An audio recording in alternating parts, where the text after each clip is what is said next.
And I'm talking about no other artist than Jessica Soares. Hello. Hi.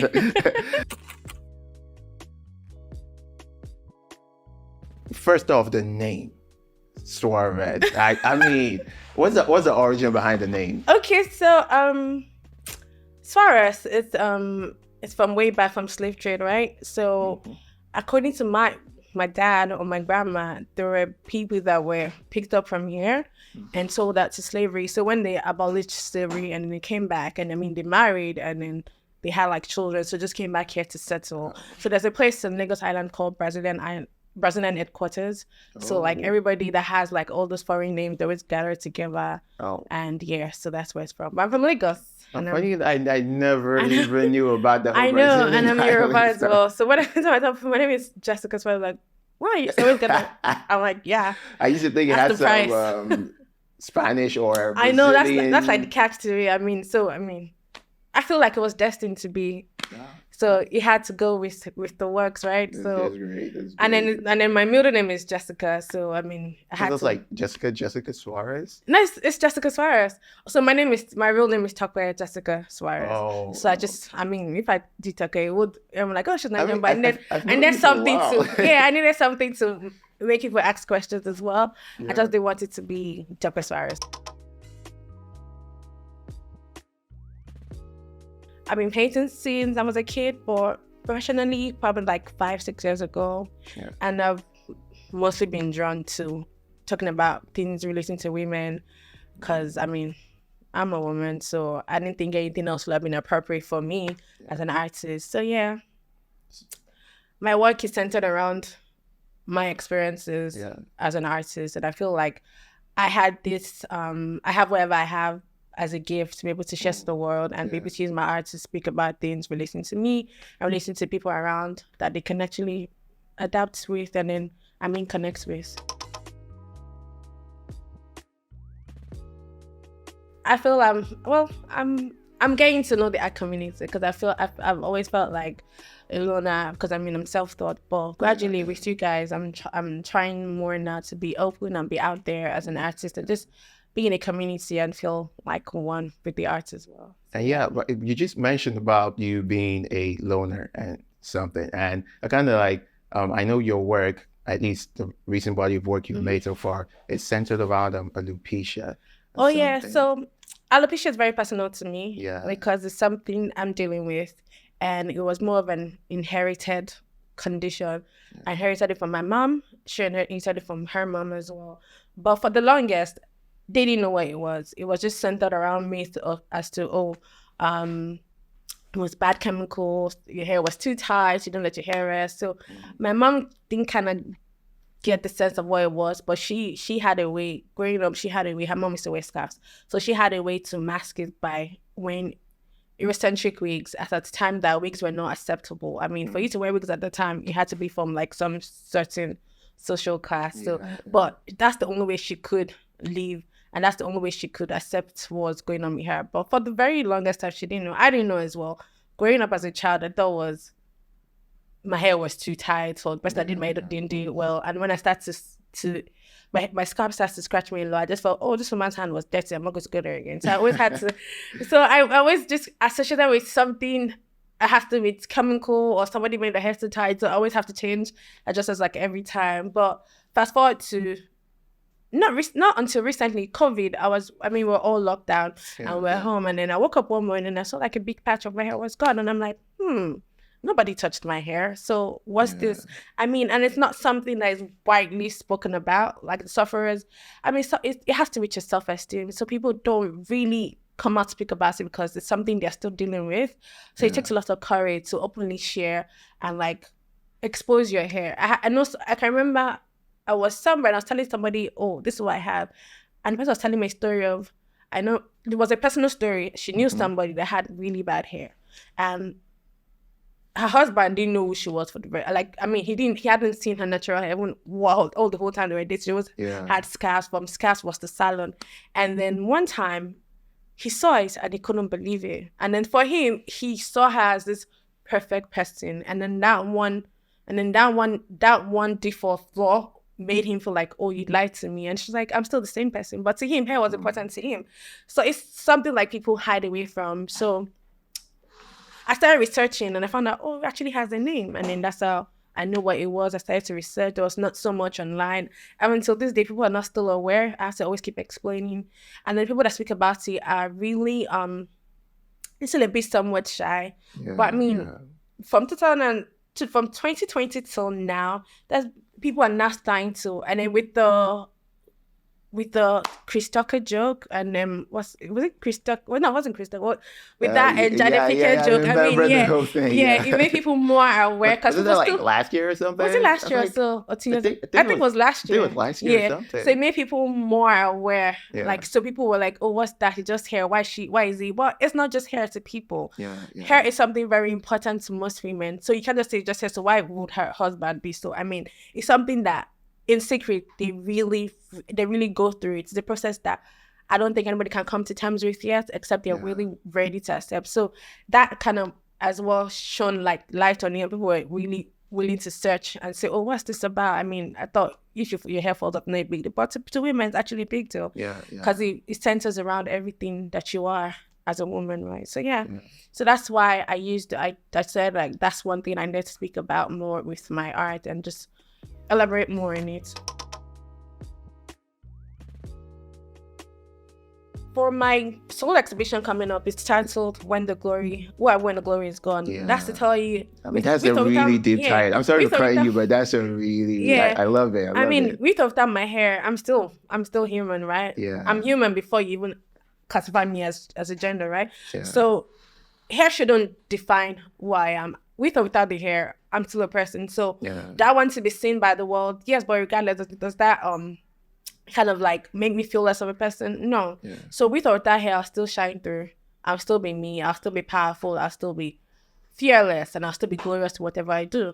So that's what that title was for me, and that's what my painting is about. That with or without, I'm still who I am.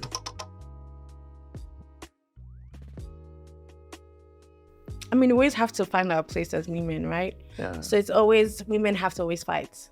I mean, in a world where art is a male-dominated place, I think we always have to find our voice. And then, I mean, we're doing pretty good at it. The challenge is, I mean, for me personally, it's just finding the right voice and just standing out. And I always thought to myself, if I paint about things regarding me, right, the world will definitely come around. The world will definitely bend. They might not understand it now. And I feel like, okay, people are like, oh, what are you painting about? You're painting about women. Yes, because I am a woman, and you don't understand it more. You don't understand women more. Like I'm the best person to speak about women, right? So if a man is drawing about women, he doesn't know because he's not. He's just on from what he's saying. But for deep insights, yes. So I feel like eventually the world will bend. So even if people know, like, oh, I don't really understand your work, it's too dark. I know, but people that are going through it, they do understand it. And to them, it's not dark. It's just someone speaking about it. When I started, it wasn't a place of acceptance yet. It was coming from a dark place of something that bothers me every day of my life and something that bothers me most of the time. So I didn't see the sense in making it colorful. I didn't see the sense in making it happy because I wasn't happy about it. So why should it be happy? And I'm sure people that can relate to you are not exactly happy about what they are facing. But then again, it needed to be shown how I feel, how I felt at that time. That's reflected in my paintings because I feel like painting art is a reflection of what you're feeling at the moment, right? So for me then, when people complain, oh, it's too dark, but I'm not exactly happy. So why would I be painting happy thoughts? That means I'm lying to myself. Basically like pouring your emotions on so the canvas. I would have probably been lying to myself. It was colorful. So going back to now for my soul exhibition, it's not dark anymore because over time I started to accept. I'm starting to accept. I still like hair. So I started to accept, okay, with or without my hair, I'll still be happy, right? And the days I have hair, the ones I have hair, I'll be celebratory about it. I'll do whatever. I'll go to the salon, do a ponytail or anything for that time being. And then when we are falling off and when my hair is suffering, then again, I'm not still going to worry about it. So now I'm in that process of accepting it completely, but not fully giving in. So more like the evolution, basically. Yeah. So at the beginning, when people say it's too dark, I'm like, it's not coming from a place of happiness, right? I'm painting how I feel at the moment. So it was a step. It was a progression step for me. So as I go forward, my paintings will now be more happier because I'm starting to see that there's when I'm researching, I'm researching about people and how they kind of like moved out of not having hair and how they're not accepting of their stories. They are not dwelling in the fact that they don't have it anymore. With or without it, they're still happy. They're still, and I want people to understand that it doesn't define me. I'm not defined by my hair. I'm not defined by my condition, and that's what now. If you see the color palette, it's more brighter. It's more happier. Yeah. So. Oh yeah, so in the morning when I wake up, at first, like my neighbors know already, I first blast like Christian music, like really. So my neighbors are pretty much tired of that then. And then I do that for like 3 hours, and then once it's done, I mean, I can repeat a song like 5 times. Yeah, just like me. Yeah. So when I'm done with my Christian phase and I'm okay, so now what? It's in the afternoon, so now let's give them. It's like everyone wasn't like, my neighbor was like, why are you always listening to that particular song? I'm like, yeah. So for me, it's not just about the music, it's about the rhythm. So for me, I music helps me. So my ritual is I listen to different types of genres of music. So not anyone in particular. And when I find a particular one, that can play the entire day, and I really don't mind. Okay, so yeah, like I said, there's not been a community, guys, that people can just really go and be themselves yet. But I found out that there's one right here. But I mean, I need to show what I'm doing for people to be able to comfortable enough to then speak to me and then tell me this is what, and then because in my work, what I plan to do in the future is I'm going to then interview women personally and then involve their story in my work, because it's not just going to be about me. It's not going to be about what I'm going through. It's going to be about a lot of other things that women are going through. So I just need to first speak about it first, and then okay, this person understands us, and then maybe then people start reaching out to me. But people do. Like I remember my first YC, one contemporary, one woman came to me and she's like, oh, I saw your interview and I really wanted to come and see you. And she took off a wig and I felt like, okay. She was like, oh, see, I have the same thing and I'm happy somebody's talking about it. And my sister as well has the same thing as well, but she's still hiding. But me, I really don't care anymore. My sister's still hiding under her wigs. And I felt a sense of, okay, I'm doing something right. And I'm actually speaking with people that don't have a voice, and just feel like, okay, you know what, let's just keep hiding. And for me, it's really a personal journey for me, and that's why going forward, I would like to bring other people on board. So no, there's not, but it's in the works because I'm looking for communities as well. I found one person, but she's still not to speak about it anymore. That's here, but there's abroad. There's a community for alopecia. There's where people just share their thoughts and just share stories. But in Nigeria currently, no. I found one girl, but I don't think she talks about it anymore. Because I mean, yeah, it's a really sensitive topic. Yes, it's very sensitive. So people are very careful as to how they share and not to be made fun of. Because I mean, if you speak to the wrong person, it can really mess up your self-esteem. Mess up the whole thing. So people just are very careful. Even salons and stuff, people would only trust one hairdresser. Because so there's no. I get it. That's my person, so I don't need to then start speaking to other people because she will not frown or look at me funny. So I get it. All right. So again, we're stepping away from the art. Yeah. So when you are not painting, when you're not being an artist, how do you unwind? What do you do? Oh yeah. So I like to be alone, like I said. So when I'm not painting, I can watch series like the whole. I used to watch series before. I'm more of a documentary kind of person. So I used to watch documentaries a lot. I'm addicted to ID Extra. So I can watch like different type of stuff. So if I'm not doing that as well, lately I'm often into watching series or playing with my dogs. Dogs? How many dogs you got? 2, actually. So yeah. In my painting, there are different phases of it, right? It's not just someone doing something, that someone do something relatable. Like for one of the works in my painting, there's someone cutting her hair, and that was me. I cut my hair 3-4 weeks ago. I mean, I'm one person to always, when my hair starts to fall off, I don't completely accept it's falling off, right? So I still lean on to the weak ones. So one day I took out my hair and I saw the mirror. I'm like, what exactly are we doing? This is not working.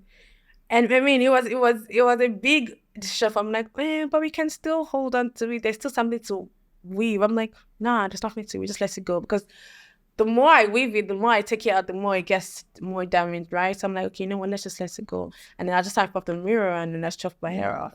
So there's the painting where she's holding like the clipper, because that's what we go through every time. So you always have to, you're stuck in between making this hard decision. So each of my paintings has something that you can relate to.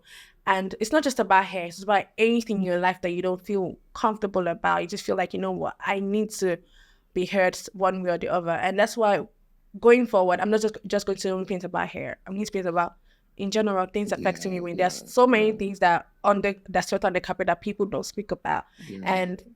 And recently, I read about female genital mutilation.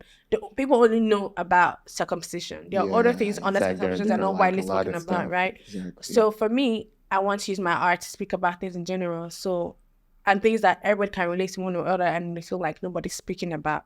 But then there's someone that speaks about it through her works. That's what it is for me. I feel like it's a gift, like I said, and I was given this condition for a reason. That's how I started saying, like, you know what, you're given it for a reason because you need to speak about it. In art, people don't really speak about their problems, just speak about things in general. But then why don't you use this and be other people's voices and just be people that, okay, when they see your work, it's something that they can pick from you, something like I see myself. Okay, well, I see myself in her work, and it's very relatable to me. That is my main goal. That's really beautiful, and I like it because your work has very, very empowering message in it. So what advice would you give people struggling with this condition or stuff? What advice would you give them, saying to like build up that strength and that courage? Yeah, I mean, like I've said earlier, it really doesn't define you. It's just here. Exactly. And thankfully, yeah, wigs now. See, no always wear them. like that's me. True. They're wigs now, so it doesn't really matter. Yeah. You're still beautiful regardless of it. You're still a woman regardless of it. And if anybody doesn't like it the way you are, then I mean, they can keep the curves, but but you're still beautiful. You're still glorious in your elements. The other parts does not define you. The other parts of you that are beautiful. So why don't you just embrace yourself? That's really beautiful. That's really beautiful. And we know you got your solo exhibition opening this Sunday at Rayleigh Arts Gallery. Yeah. And it's going to be beautiful. I look forward to seeing it. And the title is Who Are We When the Glory Is Gone? Who Are We When the Glory Is Gone? Yes. We'll be sure to put it somewhere there. Yes, please do. All right, so this has been great. This has been great. I really, really appreciate you coming out to spend time with us and share your thoughts about your work. So generally speaking, do you have any word of advice for any young budding artists out there? Because that's what this platform is all about. Just stay true. Just stay true to yourself. Be authentic, be original. Find that story that means something to you. Yeah. It doesn't matter if the world doesn't understand it now. But as long as you're consistent, the world will eventually bend. Yeah. And they'll come around. So you don't have to then paint for now. How about you thinking of paint for the future? Yeah, the world will always come around. And once one person gets it, that's all you need. That's dope. So, yeah. So that's about it. I really appreciate it. Thanks for coming out. I mean, I know this has been a long time coming and we finally did it. So thank you so much for coming out. It's really beautiful. And I wish you all the best in your forthcoming exhibition. This has been great. And from there on out, it's a wrap. Thank you so much.